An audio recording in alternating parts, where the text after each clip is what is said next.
আচ্ছা মামা, তুমি একটু মন বেজার করে কেন বসে আছো? আমার এটাই প্রশ্ন। বুঝতে লজ্জা লাগছে?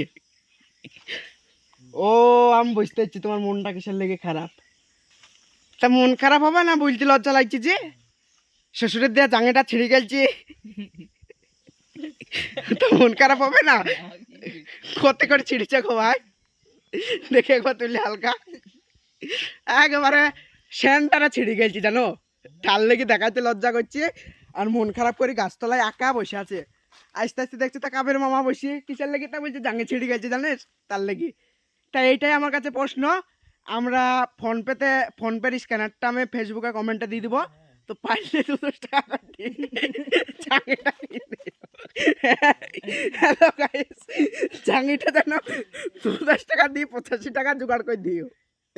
শুধু তোমাদের কাছে লাখ টাকা লাই, 2 লাখ টাকা লাই, শুধু 85 টাকা। ঠিক আছে? Good night. হ্যাঁ, গুড নাইট বলছি, ঠিক আছে।